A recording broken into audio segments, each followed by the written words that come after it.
Might I help you, sir? I would like to have a word with Sir Fontaine. He is absent, but the lady of the house could certainly receive you. Enter, please.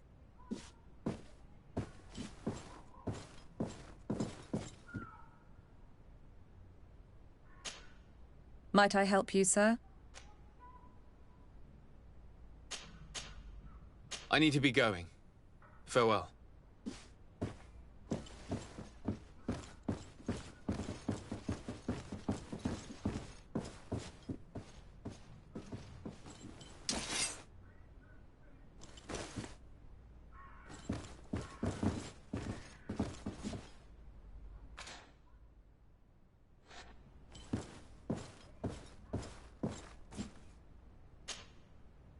Oh, I know you.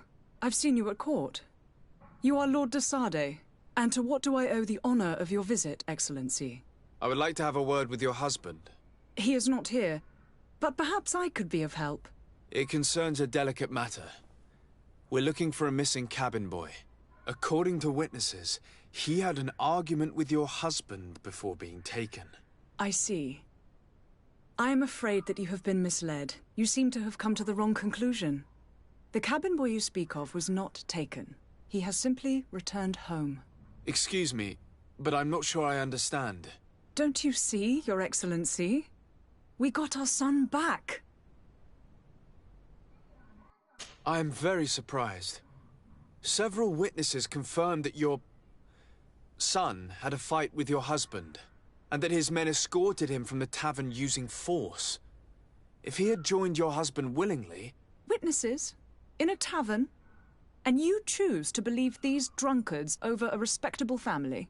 These witnesses are all in agreement, and it's their testimonies that have led me to your doorstep. My son was probably shocked to have found us. My husband and the other men might have simply had to carry him. A gesture that your drunkards must have misunderstood.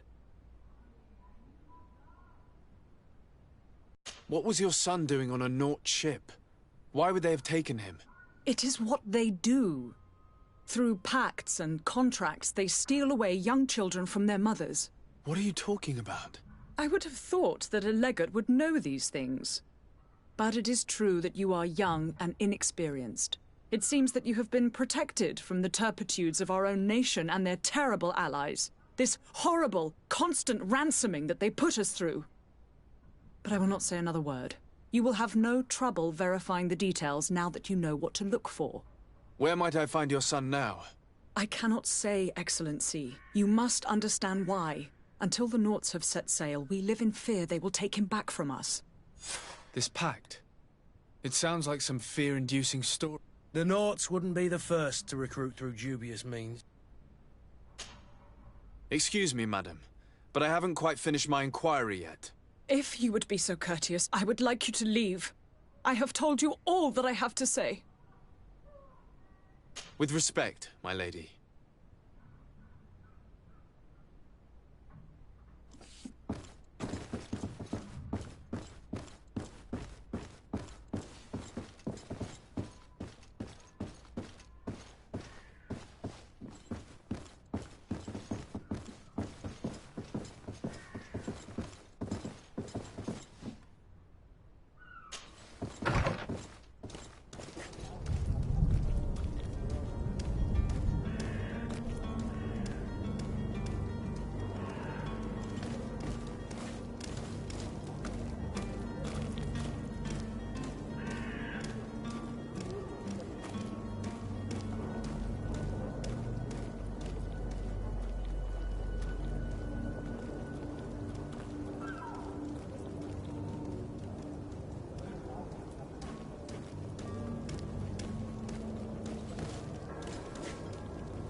Captain, sir, we were given orders to wait here with the merchandise. The way is clear. It's time to get going. Do your best to be quick and quiet about it. You won't have much time to move it. Don't you be worrying now. We're off. The warehouse is at the end to the right there. You can't miss it. Move out. Quick steps.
Sir, you still haven't found your cousin.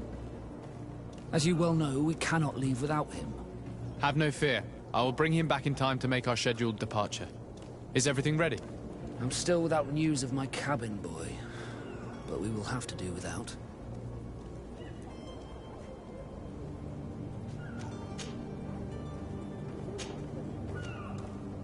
I spoke with a woman who told me she was the mother of the cabin boy. She claims that her son was taken from her. Taken? Her son is sea-gifted. His parents were required to give him up to honor the terms of a contract. A contract? But what kind of contract are we speaking of? A commercial contract.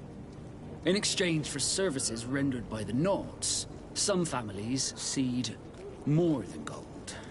In some cases, nations even trade some of their subjects before they're born. I wouldn't be able to tell you the condition of Jonas's contract. I didn't even know he was originally from Serene. But what I can tell you is the young man hasn't seen his parents since he was a small child. And ever since, he's been a Nord. Our ships are his home. And we are his only family.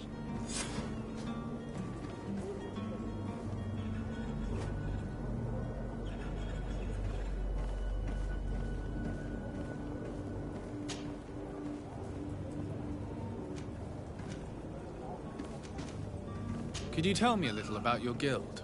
We are masters of the oceans. Our ships can sail where no others dare. Thanks to your magic, so I've heard. How do you become a Nord? Our magic, yes, that only the Nords master. As for your question, any child born on one of our ships is sea-born. He is a Nord from birth. Others are sea-gifted, joining the Nords for different reasons, often from a young age. It's how the guild is made and maintains its numbers. Could you tell me anything about our destination? The island of Teofredi? It is a magnificent place. Wild. Spared from your wars and your mines, for now. The natives have a relationship with their land and consider it sacred. They're a very friendly people, welcoming, that will appear to you strangely familiar. I've also heard that there are a great many exotic creatures, some enormous. But I wouldn't know what else to tell you. I've never strayed far from the ports. What do you think of our port? You're referring to this one? It is the biggest high seas port on the continent. Thanks to your prince, even though it remains part of your city, it holds a particular status for us Nords. Certain zones are owned completely by us, and maritime law holds office. It's a good port. Were it not for the Malachor, it would be a pleasant place to dock. Be back soon, Captain. You see anyone else who might be able to help us? Anyone who's not a Nort? Sir de Corsillion's a veritable well of scientific knowledge. He could tell us a little more.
But I still don't see Constantine at your side. I hope he hasn't been the victim of any foul play. Don't worry. We'll find him in time for departure. I certainly hope so. Would you be in need of my help in any way?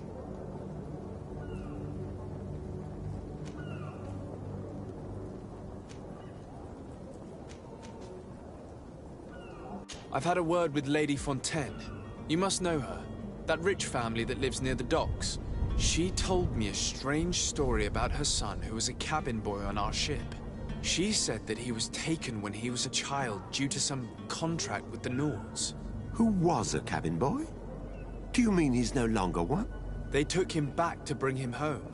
Well, that is very unpleasant news to Sade. We need to do all we can to bring the boy back to his ship. Since time immemorial, there's always been a certain price to pay for the services of the Nords. Children born on their ships belong to them. It's the rule of the sea. But certain contracts are so important that they also require children to be offered in exchange. From time to time, the congregation has passed such accord, and certain noble families had to give their children up. Are you telling me that the Fontaines lost their son because of some agreement signed between my uncle and the Nords? No. That pact ended a long time ago. This cabin boy couldn't have been a part of that contract. But Sir Fontaine has made a fortune trading with the Alliance, via ships. Do you mean he would have offered up his own son in exchange for wealth? Well, he probably did it before the birth of the child, and regretted it afterwards. But that is of little importance. What counts most is that you bring the boy back to the Nords as quickly as possible. Breaking a contract with the seafarers has always cost us dearly. Our nation could feel it in its coffers. I will do my best. A father selling his own son for a few boat rides. For ugly, that is ugly. Lady Fontaine didn't seem to have any knowledge of that detail. That could be of use to us.